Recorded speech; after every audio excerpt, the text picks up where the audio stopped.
આકાશવાણી સમાચાર બકુલા પરમાર વાંચે છે. સૌપ્રથમ મુખ્ય સમાચાર. પ્રધાનમંત્રી નરેન્દ્ર મોદી નવી દિલ્હીમાં કેન્દ્રીય મંત્રી પરિષદ સાથેની બેઠકની અધ્યક્ષતા કરી રહ્યા છે.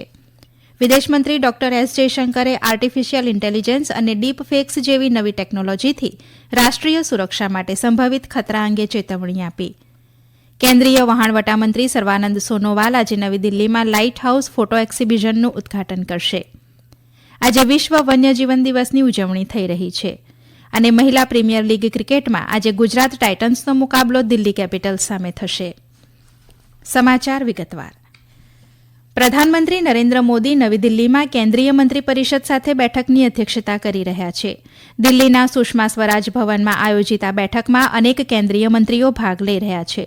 લોકસભાની ચૂંટણી આ વર્ષે એપ્રિલ મેમાં યોજાવાની સંભાવના હોવાથી સરકારના બીજા કાર્યકાળ દરમિયાન આ છેલ્લી બેઠક હોવાની શક્યતા છે. ભાજપે આગામી લોકસભા ચૂંટણી માટે 16 રાજ્યો અને 2 કેન્દ્રશાસિત પ્રદેશો માટે તેના 195 ઉમેદવારોની પ્રથમ યાદી જાહેર કરી છે. યાદીમાં 28 મહિલાઓનો પણ સમાવેશ થાય છે, જે મુજબ પ્રધાનમંત્રી નરેન્દ્ર મોદી વારાણસી લોકસભા બેઠક ઉપરથી, સંરક્ષણ મંત્રી રાજનાથસિંહ લખનૌ બેઠક ઉપરથી, કેન્દ્રીય ગૃહમંત્રી અમિત શાહ ગાંધીનગરથી અને કેન્દ્રીય મંત્રી સ્મૃતિ ઇરાની અમેઠી લોકસભા બેઠક ઉપરથી ચૂંટણી લડશે. ઉમેદવારોના નામની જાહેરાત કરતા ભાજપના મહાસચિવ વિનોદ તાવડેએ માહિતી આપતા જણાવ્યું હતું કે ગુજરાતમાં કેન્દ્રીય મંત્રી મનસુખ માંડવિયા પોરબંદર અને પરસોત્તમ રૂપાલા રાજકોટ બેઠક ઉપરથી, જ્યારે જ્યોતિરાદિત્ય સિંધિયા ગુનાથી અને પૂર્વ મુખ્યમંત્રી શિવરાજસિંહ ચૌહાણ મધ્યપ્રદેશની વિદિશા બેઠક ઉપરથી ચૂંટણી લડશે.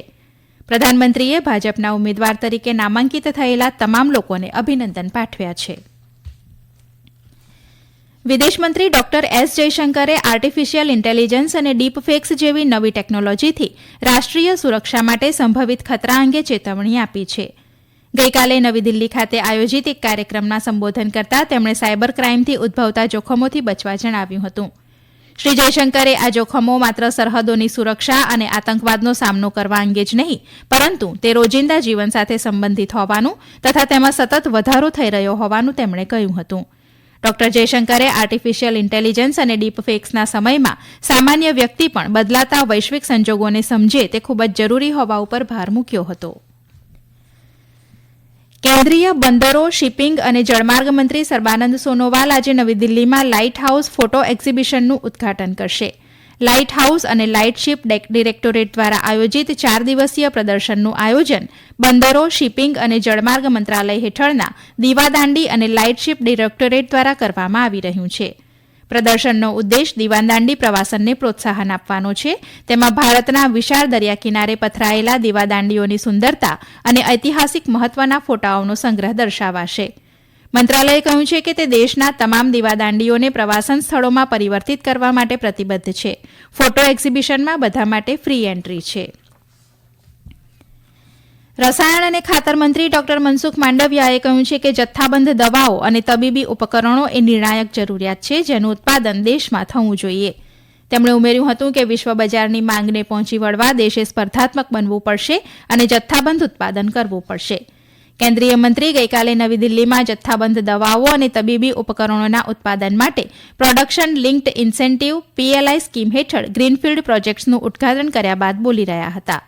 શ્રી માંડવિયાએ જણાવ્યું હતું કે PLI સ્કીમ હેઠળ 51 પ્લાન્ટ બનાવવામાં આવ્યા છે. આ પ્રસંગે બોલતા તેમણે ઉમેર્યું હતું કે અગાઉ કેટલીક દવાઓ અને તબીબી ઉપકરણોના ઘટકો દેશ દ્વારા આયાત કરવામાં આવતા હતા, પરંતુ હવે આ પ્રોજેક્ટ્સ શરૂ થતાં દેશ તેની નિકાસ કરી શકશે. તેમણે કહ્યું કે તેનાથી દેશને આ ક્ષેત્રમાં આત્મનિર્ભર બનાવવામાં મદદ મળશે. ભારતીય ફાર્માકોપિયાને માન્યતા આપનારો નિકારાગુઆ વિશ્વનો પ્રથમ સ્પેનિશ દેશ બન્યો છે. ભારત અને નિકારાગુઆએ દવાઓના નિયમનના ક્ષેત્રમાં સહયોગ અંગે ફાર્માકોપિયા ઉપર સમજૂતી કરાર ઉપર હસ્તાક્ષર કર્યા છે. નિકારાગુઆમાં ભારતના રાજદૂત સુમિત શેઠ અને મંત્રી માર્થા રીસે આ કરાર ઉપર હસ્તાક્ષર કર્યા હતા. ઉલ્લેખનીય છે કે ફાર્માકોપિયા એક સરકારી પ્રકાશન છે, જેમાં તબીબી દવાઓની સૂચિ, તેની અસરો અને ઉપયોગ સંબંધિત સૂચનાઓ આપવામાં આવે છે. ભારતીય ફાર્માકોપિયા કમિશન એ કેન્દ્રીય આરોગ્ય અને પરિવાર કલ્યાણ મંત્રાલય હેઠળની એક સ્વાયત્ત સંસ્થા છે, જે દેશમાં દવાઓના ધોરણો નક્કી કરવા માટે બનાવવામાં આવી છે. આ સમાચાર આપ આકાશવાણી ઉપરથી સાંભળી રહ્યા છો. આજે વિશ્વ વન્યજીવન દિવસ ઉજવાઈ રહ્યો છે. દર વર્ષે 3જી માર્ચે સમગ્ર વિશ્વ જૈવ વિવિધતાના સંરક્ષણ અંગે જાગૃતિ ફેલાવવા માટે વિશ્વ વન્યજીવન દિવસની ઉજવણી કરે છે. આ દિવસ વન્ય પ્રાણી સૃષ્ટિ અને તેમના રહેઠાણો વિશેની જાગૃતિના પ્રોત્સાહન માટેનો પણ દિવસ છે. આ વર્ષ માટે વિશ્વ વન્યજીવન દિવસની વિષયવસ્તુ connecting people and planet exploring digital innovation in wild life conservation રાખવામાં આવી છે. પ્રધાનમંત્રી નરેન્દ્ર મોદીએ આજે વિશ્વ વન્યજીવન દિવસ નિમિત્તે વન્યજીવ રસિકોને શુભેચ્છા પાઠવી છે અને વન્યજીવ સંરક્ષણના કાર્યોમાં જોડાયેલા તમામ લોકોની પ્રશંસા કરી છે.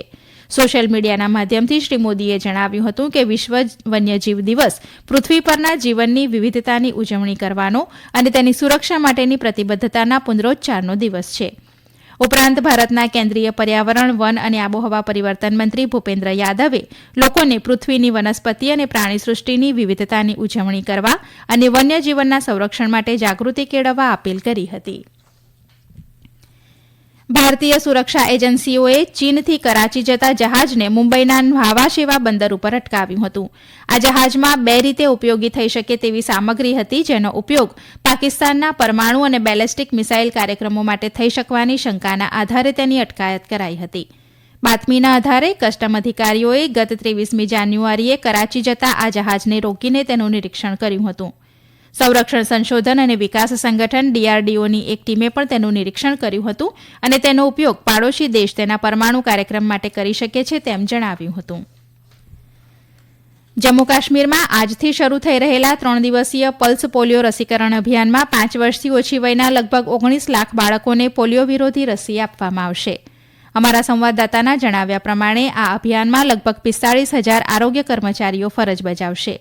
પોલિયો બૂથ ઉપર આજે રસી આપવામાં આવશે અને આગામી 2 દિવસ સુધી ઘરે ઘરે જઈ રસીકરણ અભિયાન હાથ ધરવામાં આવશે. પાકિસ્તાનમાં નવા પ્રધાનમંત્રીની પસંદગી માટે આજે મતદાન થશે.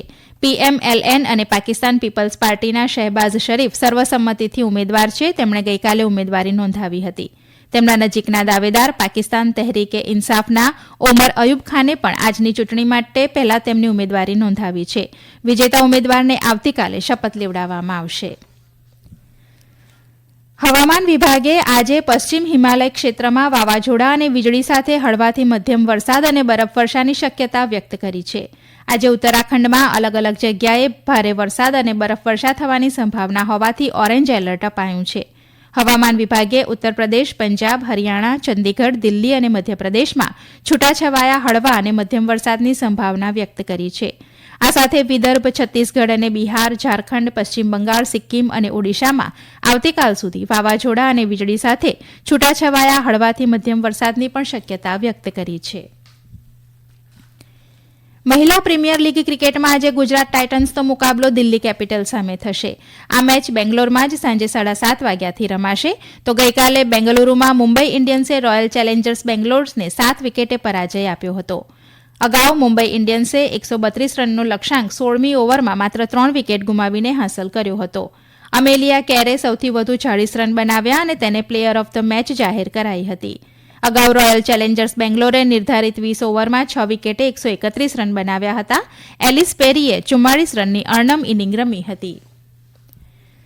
ભારતીય પુરુષ ક્રિકેટ ટીમે વર્લ્ડ ટેસ્ટ ચેમ્પિયનશીપમાં ટોચનું સ્થાન પ્રાપ્ત કર્યું છે. વેલિંગ્ટન ટેસ્ટમાં ન્યૂઝીલેન્ડ સામે ઓસ્ટ્રેલિયાની જીત બાદ ભારત પોઈન્ટ ટેબલમાં ટોચ ઉપર પહોંચી ગયું છે. ભારત હાલમાં ઇંગ્લેન્ડ સામેની 5 મેચની ટેસ્ટ શ્રેણીમાં 3-1થી આગળ છે અને શ્રેણીની અંતિમ મેચમાં જીત બાદ પોઈન્ટ ટેબલમાં તેની સ્થિતિ વધુ મજબૂત થશે. ઉલ્લેખનીય છે કે રોહિત શર્માની આગેવાની હેઠળ ચાલી રહેલી શ્રેણીમાં ભારતે ઇંગ્લેન્ડ સામે સતત 3 વિજય મેળવ્યા છે. અંતમાં મુખ્ય સમાચાર ફરી એકવાર. પ્રધાનમંત્રી નરેન્દ્ર મોદી નવી દિલ્હીમાં કેન્દ્રીય મંત્રી પરિષદ સાથેની બેઠકની અધ્યક્ષતા કરી રહ્યા છે. વિદેશમંત્રી ડોક્ટર એસ જયશંકરે આર્ટિફિશિયલ ઇન્ટેલિજન્સ અને ડીપ ફેક્સ જેવી નવી ટેકનોલોજીથી રાષ્ટ્રીય સુરક્ષા માટે સંભવિત ખતરા અંગે ચેતવણી આપી. કેન્દ્રીય વહાણવટા મંત્રી સર્વાનંદ સોનોવાલ આજે નવી દિલ્હીમાં લાઇટ હાઉસ ફોટો એક્ઝિબિશનનું ઉદઘાટન કરશે.